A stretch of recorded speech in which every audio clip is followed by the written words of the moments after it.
A continuación, Ciudad Cívica.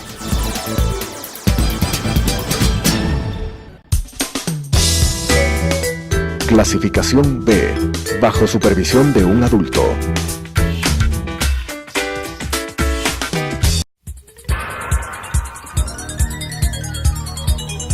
Las opiniones vertidas en este espacio por la producción y dirección del programa son de exclusiva responsabilidad de sus autores y de quienes intervienen en ellos.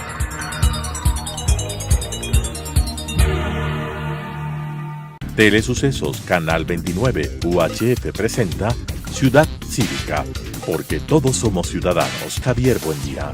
Ciudad Cívica. Bienvenidos. Quito tiene que ser el epicentro de este nuevo consenso democrático territorial como sede del Frente Nacional para la Gobernabilidad, iniciativa coordinada en el Centro de Observación Ciudadana, inspirado en los argumentos públicos presentados por la vicepresidenta María Alejandra Vicuña, respecto a las necesidades de las nuevas formas de articulación de los actores en el país para la construcción de la agenda ciudadana urgente para el Ecuador. Nuevamente bienvenidos. Seguimos construyendo la ciudad cívica porque todos somos ciudadanos. En esta oportunidad empezamos deseándoles a todos un feliz 2018 y que hayan derroteros de mejor y mayor magnitud, sobre todo para Quito y sus habitantes, la posibilidad de dar un giro durante el análisis dado que el día de hoy se inició ya el proceso formalmente de la campaña hacia la consulta popular y el referéndum. Pero evidentemente la interpelación cívica a la administración de la actual alcaldía metropolitana continúa y el proceso también de construcción de la ciudad cívica no se detiene. En ese orden de ideas, y que no queremos dejar de mencionar que en los últimos días del año que acaba de fenecer hubo unas declaraciones por parte de ciertos personeros municipales que dieron debida cuenta y a confesión de parte relevo de prueba de lo que significa el incumplimiento del principio de eficiencia declarado en el 226 de la Constitución de la República, relacionado con las presunciones claras y evidentes del estado de negligencia que hemos venido denunciando y además fundamentando durante todo este proceso. Pero como decíamos, y en la presentación ustedes han escuchado, Quito tiene que cumplir un rol dentro del proceso de regeneración democrática que se ha iniciado. En mayo del 2014 nos plantearon el Gobierno Nacional un diálogo que tiene que tener ya una fase concluyente sobre la base de ir construyendo elementos que atiendan la agenda urgente relacionada con los problemas cotidianos de la población. Y nosotros hemos querido contribuir con la posibilidad de lo que internacionalmente se conoce y doctrinalmente se define como el consenso. Y este consenso para nosotros debe partir desde lo territorial y por ello Quito, desde su lógica incluso de capitalidad, debe cumplir un rol y este proceso de consulta puede ser un espacio interesante para hacerlo. El día de hoy nos acompaña Jorge Serrano, él es asambleísta por la provincia de Pichincha, militante de Alianza País, con quien podremos ver la visión un poco desde la línea oficial y desde lo que el propio gobierno nacional aspira y espera respecto de Quito frente a este proceso de consulta popular. Y le doy la más fraterna de las bienvenidas a quien hace parte también de quienes en el 30 de noviembre último anunciamos en rueda de prensa la conformación de un Frente Nacional de Gobernabilidad, con mi enhorabuena además por la inscripción de la Confederación Intercultural de Pueblos y Nacionalidades Amaru, como miembro también de las organizaciones sociales que harán parte del proceso de la consulta popular, devenido de la promoción estatal. Nos referimos a su presidente, a Luis Simbaña. Jorge, con la bienvenida.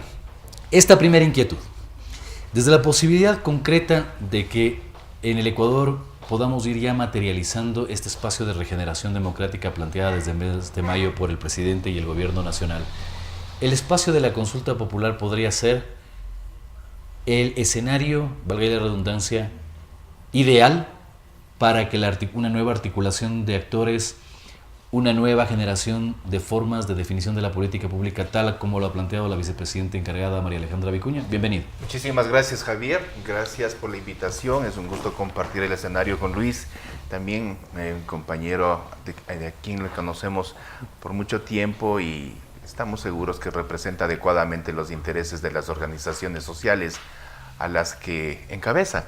La pregunta que usted formula, Javier, es una pregunta muy importante en la actual coyuntura de nuestro país.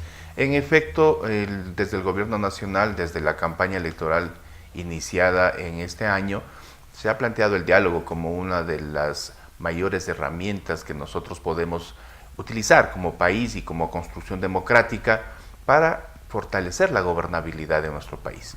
Para esto es necesario que nosotros podamos también hacer un señalamiento. El país, el Ecuador del 2006, es un país completamente diferente al Ecuador del 2017. Nosotros tenemos que señalar, insisto, en que los sucesos, las etapas de la historia son distintas, no son repeticiones mecánicas de páginas de un libro de historia. Ecuador para el año 2006 había vivido una década en la cual varios presidentes cayeron, varios vicepresidentes huyeron, varios legisladores fueron interpelados. La desmoralización y la desinstitucionalización hacía presa de nuestro país. Y en efecto hacía falta un régimen que pudiera poner las cosas en orden, que pudiera conducir a nuestra nave hacia un derrotero claramente establecido y que pudiera nuevamente el Ecuador ser un país de esperanzas y de expectativa para todos. Yo creo que esto es lo que se ha cumplido en esta década, ¿no? Ha habido posiblemente errores, sin duda alguna, somos seres humanos, no somos infalibles, pero a la cuenta, al resultado, al término del año 2017, nosotros podemos señalar que, sin duda alguna, el Ecuador del 2016, en el cual había pesadumbre y salida de ecuatorianos hacia el exterior porque no era un país viable, al Ecuador del 2017, en el cual nosotros podemos caracterizar como un país de esperanza, como un país de construcción, como un país de derechos y como un país en el cual varios extranjeros quieren venirse a radicar. Son dos realidades diferentes. ¿Qué es lo que debemos corregir? Hablando insistentemente otra vez más de la dialéctica, debemos corregir los errores cometidos, posiblemente, pero también debemos redirigir cuáles deben ser los enfoques de la dirección del Estado ecuatoriano. Y estamos absolutamente de acuerdo en que para estos momentos, para este año que inicia el 2018 y el año 2017, es muy importante que los ecuatorianos podamos reencontrarnos en mesas de debate, pero en un debate desinteresado, en un debate colectivo, en un debate que tenga por objetivo construirle a nuestro país, avanzar en la senda del desarrollo.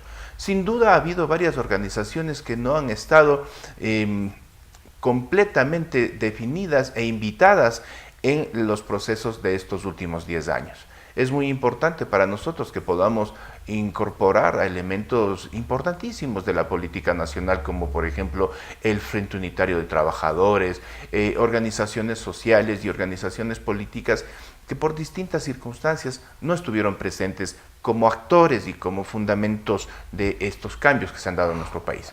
Ahora les estamos convocando, no desde el eje individual de una organización política, sino desde el eje de los mayores anhelos de nuestra patria. Y sí, la consulta popular va en esa línea también. Es muy importante que la consulta ahora nosotros la enfoquemos y la vayamos analizando también, ¿no? Porque existen los señalamientos en las 7 preguntas que, de acuerdo a la orientación política de cada organización y de cada vocero que va a tener este proceso, va a ser explicada, pero sin duda alguna, para nosotros, para quienes estamos haciendo parte y representamos a las fuerzas progresistas, a las fuerzas de izquierda, a las fuerzas revolucionarias de nuestro Ecuador, para nosotros este tiene que ser un triunfo de la izquierda ecuatoriana. Este es un triunfo del pueblo ecuatoriano. No vamos a permitir, lo digo en el mejor sentido, que las organizaciones políticas que en el pasado llenaron de vergüenza a nuestro país en el concierto internacional y a nivel interno en nuestra vida nacional y que quitaron y robaron la esperanza a nuestras familias y a nuestros niños ecuatorianos, No vamos a permitir que ellos ahora vengan a darnos lecciones de ética o vengan a darnos lecciones de bien hacer en la gestión del gobierno nacional. La historia lo ha dicho. Tenemos muy claramente establecidos cuáles fueron los errores y los fracasos de estos gobiernos y cuáles han sido las fortalezas de estos últimos 10 años y del nuevo gobierno con nuestro compañero Lenín Moreno. Con la bienvenida, Luis, se inició la campaña. Las perspectivas y la planificación que Amaru tiene respecto no únicamente del resultado electoral de este próximo 4 de febrero, sino los niveles concretos de la posibilidad de incidencia desde toda la agenda particular y efectiva de los pueblos y las nacionalidades de lo que viene después de la consulta popular. Bienvenido, Luis. Buenos días al pueblo ecuatoriano, un feliz año 2018. Bueno, nosotros desde la Confederación Intercultural de Pueblos y Nacionalidades del Ecuador, Amaru, pensamos que se debe obviamente establecer una agenda programática de consensos comunitarios de ese territorio, pero que rebase la expectativa misma de la consulta popular y que eso debe de tener ejes transversales, que es un tema de la economía comunitaria, el tema cultural, el tema político, el tema social, de corto, mediano y largo plazo, ¿no? Porque el presidente de la República lo ha señalado claramente, este es un nuevo momento y los tiempos políticos cambian. Hablar de la década pasada del gobierno anterior significa revisar también qué se hizo bien, qué se hizo mal, pero hay un error que todavía a este gobierno, al nuevo gobierno le toca corregirlo, que es la deuda agraria que tiene con los pueblos y nacionalidades, con los territorios, y necesitamos empezar que esto aterrice en un consenso en todos los niveles de gobiernos, locales, provinciales, el gobierno nacional, y obviamente con un consenso con el sector comunitario, ¿no? Nosotros hablamos de una economía comunitaria, de un sistema económico que está vigente y que fue también quien sostuvo en el anterior feriado bancario la economía en el país. Entonces, una agenda social, una agenda de economía comunitaria, una agenda cultural debe rebasar las expectativas de la consulta popular, porque al fin y al cabo esto culmina el próximo 4 de febrero, ¿no? Y la ciudadanía, los pueblos y nacionalidades en general, el campo y la ciudad, debemos de trabajar en conjunto, en común, ¿sí? Para poder o sea, nosotros somos corresponsables del desarrollo económico, político, social del país, no solamente el gobierno nacional. Necesitamos rebasar esas expectativas mediáticas o momentáneas, ¿sí? Porque necesitamos consolidar al país hacia el mundo, hacia afuera.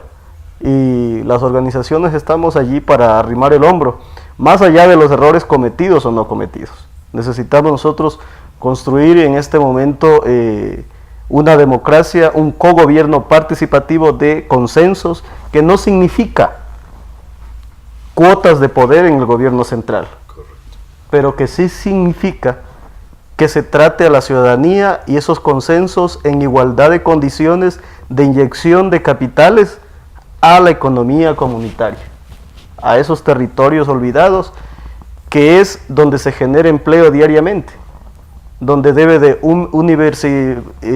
del seguro social trasladarse también al sector de los trabajadores autónomos, ¿sí? Que mueven economía a cada segundo. Esa economía no está visibilizada. Eso debe ser un tema también de consenso comunitario. Desde el territorio, ¿sí? Debería establecerse una cuenta nacional donde se visibilice la macroeconomía comunitaria que no está visibilizada. Está visibilizada la cuenta nacional de las divisas de la gran empresa, pero la gran empresa comunitaria que movemos la economía diariamente no está. Ese es un consenso que debe de ir en una agenda nacional y que allí convoca al Código Orgánico Territorial, al COTAC, donde deben de involucrarse los gobiernos locales, porque la pregunta es, los gobiernos locales cuestionan al gobierno central. ¿Cuántas empresas de economía mixta comunitaria han construido para generar sus propias rentas? Desde la COTAP, desde el Código de la Producción, el Código Monetario, desde la misma Constitución que nos da todas las herramientas, la legislación que obviamente los 10 años pasados la Constitución de Montecristi nos dejó señalado claramente por dónde era el camino de la economía, y que la economía no se basa en un gobierno nacional, no, se basa en qué hacemos los ciudadanos, qué proponemos y cómo responde ese gobierno en cualquiera de los niveles estatales. Y podríamos hacer una valoración. Incluso el tema de esta tercera modalidad de economía, que es la popular y solidaria, definició en su legislación una obligatoriedad clara, concreta y específica respecto de los gobiernos autónomos descentralizados, que en sus presupuestos de contratación, entre el 1 y el 5% anualmente, debían ser contratados de manera preferente con estos espacios de provisión de servicios.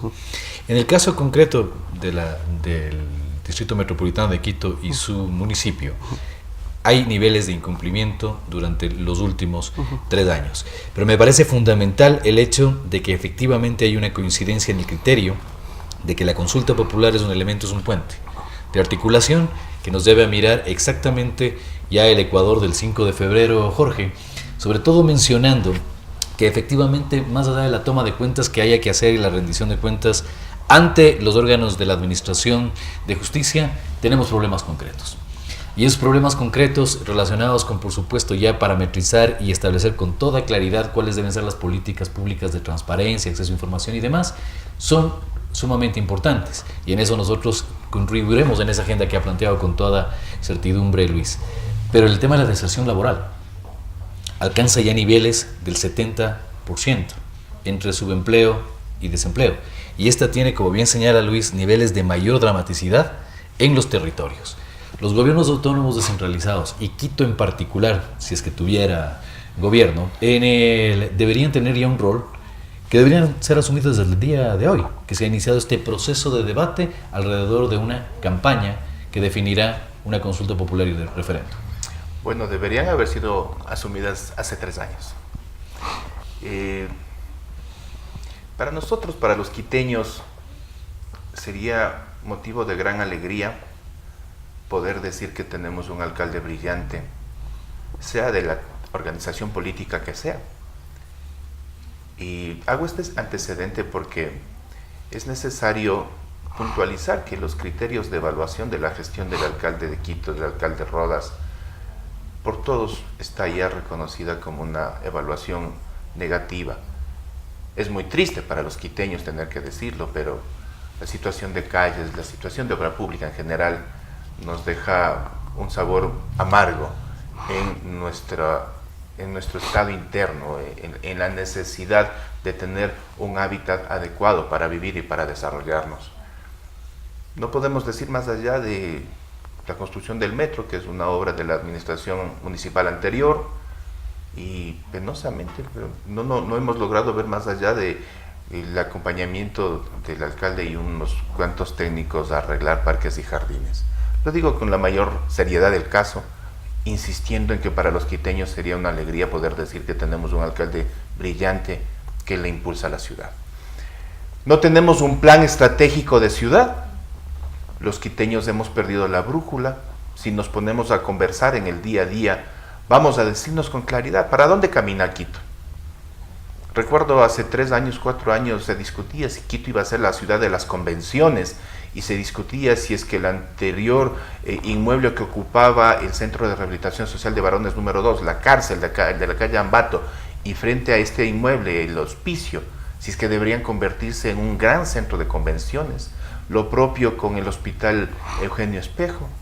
Se empezó a impulsar hacia ese sentido, a caracterizarle como una ciudad turística, a caracterizarle como una ciudad industrial, como una ciudad del conocimiento, por lo tanto una ciudad universitaria.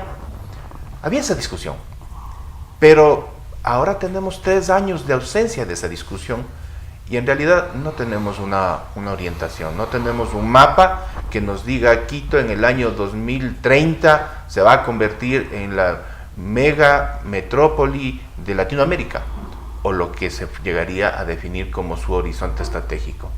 Y es una preocupación para los quiteños.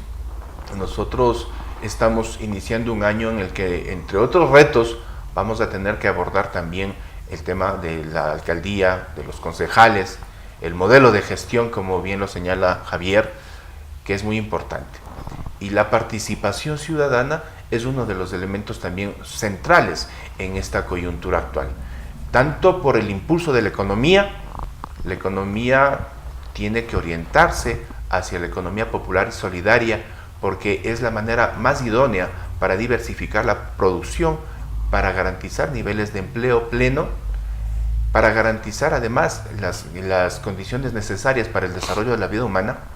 Pero obviamente ahí también tenemos que ir definiendo cuáles son los niveles de responsabilidad de los gobiernos locales.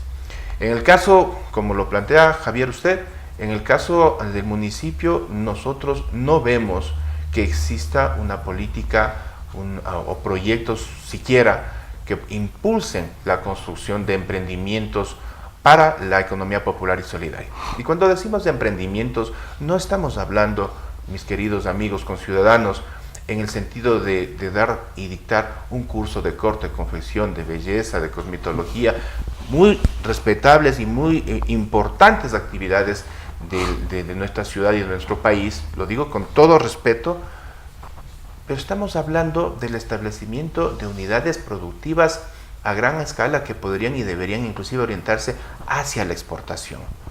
O sea, nuestra urbe tiene que orientarse a conquistar la región y a conquistar el mundo. Tenemos muchos ejemplos en nuestro país, el caso de los hermanos de la nacionalidad del pueblo Otavalo, por ejemplo. Ellos están en todo el mundo y lo han hecho a su propia fuerza, a su propio pulso. Eso es lo que debemos hacer como país. Pero también tenemos esperanza. También hemos visto otro tipo de gobiernos locales que sí lo han hecho, que sí han impulsado. Y permítanme señalar el caso, por ejemplo, del gobierno de la provincia de Pichincha. Al término del año 2016, en su informe anual, contaba ya con 16.000 emprendimientos impulsados en la provincia, varios de ellos ya con alcance internacional. Por lo tanto, no es una quimera, por lo tanto no es algo irrealizable, es algo perfectamente realizable. Los conceptos modernos que existen sobre administración de ciudad no tienen que ver tan solamente con la construcción de pavimento y de asfalto. No, eso sería equivocarnos. Nosotros somos los habitantes de las ciudades, somos seres humanos y la ciudad es nuestra casa grande. Y nosotros debemos construir precisamente cómo queremos tener a esta casa grande. Tenemos que hablar de parques y jardines y tenemos que hablar de la actividad que en estos parques y jardines vamos a realizar con la familia quiteña y con la familia que reside en Quito. Pero también tenemos que hablar sobre el desarrollo y el desarrollo económico local. Y en efecto, es una de las responsabilidades del municipio impulsar estas líneas fundamentalmente, porque el municipio es la institución que representa la vida de los quiteños, no solamente el rebacheo de las calles o cortar el césped de determinados parques y jardines de nuestra ciudad. Es un reto que tenemos que construirlo. Es muy buena la noticia que ustedes ahora me comentan, me hacen conocer que vamos a iniciar un año de debate de los quiteños. Sí, vamos a iniciar ese año. ¿Qué queremos con Quito? ¿Hacia dónde va Quito? ¿Qué clase de ciudad debe ser Quito? ¿Quito universitaria? ¿Quito industrial? ¿Quito de convenciones? ¿Quito turística? Vamos ahí. Hay que profundizar en los temas que remarcabas en la primera intervención, relacionada con la agenda, la posibilidad de construcción del consenso, la nueva articulación de actores, pero yo quisiera destacar el tema de la territorialidad que marcaste, el tema de la construcción de esta agenda. Y sobre todo, que esos consensos se establezcan de los distintos niveles de gobierno, en la posibilidad concreta de que esto pueda entender nuestra audiencia de cómo llevarlo adelante. Bueno, nosotros desde la Confederación Amaro tenemos una propuesta clarísima. El gobierno anterior envió una ley de económico urgente a la Asamblea y estableció una alianza público-privada. Nosotros proponemos una alianza público-comunitaria, ¿sí? Público-comunitaria donde la ciudadanía seamos corresponsables del desarrollo económico, político, social, cultural, desde los territorios, y allí formalizamos un consenso serio, responsable a corto, mediano y largo plazo para el Ecuador. No determinado grupo, no determinado sector, sino del país. Nosotros le estamos hablando al país, no estamos hablándole a nuestras bases, estamos hablándole al país, estamos construyendo, estamos arrimando el hombro. Entonces, al gobierno nacional actual, nosotros le hemos ya planteado que proponemos una alianza público-comunitaria. A ver, hablemos de Quito. Si establecemos una regeneración urbana, una mejora de la capital, que digo, bueno, muchos de los ciudadanos somos quiteños, citadinos que venimos de todo el país, ¿no? Y queremos mucho esta ciudad, pero vemos cómo se va destruyendo en el tema de infraestructura, en la vialidad, en el tema de los... hablemos del punto focal San Roque. ¿Qué pasa pues con los hermanos de pueblos y nacionalidades que trabajan en condiciones infrahumanas? O sea, no hay condiciones dignas de los comerciantes autónomos para que trabajen en ese lugar. Ustedes conocen cómo está caotizado ese lugar. Ya. Pero ¿qué pasa cuando tú regeneras un espacio, digamos, como San Roque o esa situación? ¿Qué pasa con todas estas familias que están a su alrededor? ¿Dónde les expulsas? Porque hay que pensar también en eso. ¿Sí? ¿Qué pasó con la regeneración de la 24 de mayo? ¿Qué pasa con Quito Turismo, el centro histórico? ¿Qué pasa con esos grupos sociales que decían, bueno, no es buena imagen para Quito, tienen que irse a otro lado? ¿Qué pasa con esas familias? Rebasa el tema de un tema físico, una infraestructura que se establezca, o de un plan. Debe establecerse todo un plan humano. ¿Qué va a pasar con esas familias? Por lo general aquí en Quito, ¿qué ocurre con las familias que es más de toda la migración del país? O sea, bueno, las familias más pobres viven en el sur de Quito o viven en el Comité del Pueblo. Otro sector, el sector de San Roque, aquí en San Juan, o en las ciudades satélites de Quito como Cayambe, Rumiñahui, Mejía, ¿sí? Pero que trabajan aquí en Quito. ¿Qué pasa con toda esta población? ¿Sí? Es lamentable que no exista una planificación de desarrollo urbano y humano. ¿Sí? ¿Qué pasa? ¿Cómo hablan de Quito económico, de los desarrollos que se impulsan? Pero como lo decía el compañero, no se rebasa el tema de la economía popular y solidaria con cursos de corte y confección. No, pues, desde Amaro nosotros estamos hablando de una economía comunitaria, de empresas e industrias comunitarias que puedan aportar al país, que generen empleo, ¿sí? Si el empleo no existe, o se piensa que solamente debe de generarse empleo desde el gobierno central, las organizaciones estamos en capacidad de hacer eso, pero necesitamos que se establezca una alianza público-comunitaria. A ver, en una junta parroquial, ¿qué es lo que se está haciendo ahorita los gobiernos locales? Haciendo aceras, bordillos, canchas de uso múltiple. Y el desarrollo humano, ¿qué está pasando? ¿Qué pasa el desarrollo humano aquí en Quito? ¿Cómo se está potenciando esas economías? Que nosotros queremos, tiene que rebasar el tema de la economía popular y solidaria, que es de pobres para pobres. Allí hay una gran observación a la misma ley, ¿sí? A la misma ley, porque si hablamos de economía, o debemos de hablar de economía después de la consulta, que es lo que más debe de convocar al país luego de la consulta, ¿sí? Porque en este momento momentáneo de la consulta es más bien un tema de consenso, de unidad, de articulación, de reconciliación con otros sectores para poder unificar el Ecuador, pero necesitamos poner en el centro el debate de la economía, cómo vamos a avanzar en el país. Y eso les convoca a las juntas parroquiales, a las alcaldías, a las prefecturas, para poder ir avanzando. La Constitución de Montecristi todavía no acaba de su momento transitorio de consolidación. ¿Qué pasa con las consejerías regionales? ¿Qué pasa con las gobernaciones? ¿Qué pasa con esas mancomunidades? ¿Qué pasa con esos distritos? Hay todos esos elementos que todavía la Constitución está en un proceso de transición aún, y de aplicabilidad de la política pública de la Carta Madre de todos, ¿sí? Entonces, hay que hacer algunas observaciones, pero lo más importante, hay que construir y proponerle al gobierno nacional y a los gobiernos locales para que haya un consenso comunitario de desarrollo económico, que ese debería ser el debate luego post consulta. La invitación, señores prefectos, alcaldes del país, establecida por Luis Imbaña a partir de este programa, está dada. Jorge ha ejemplificado también con toda claridad el debate que se inicia a partir del día de hoy relacionado con los asuntos de la ciudad.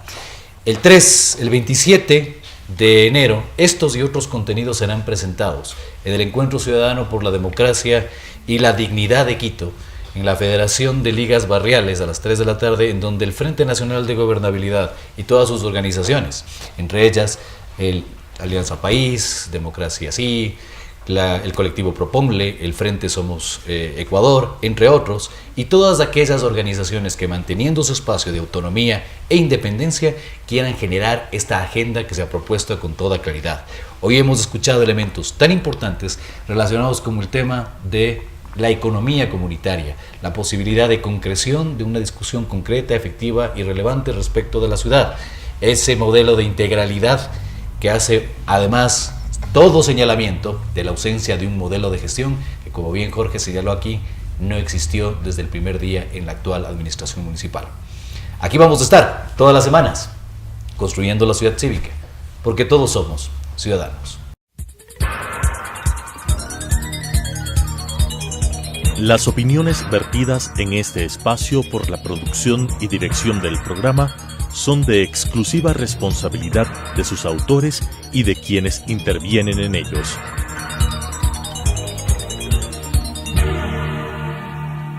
Telesucesos Canal 29 UHF presentó Ciudad Cívica, porque todos somos ciudadanos. Javier Buendía. Ciudad Cívica.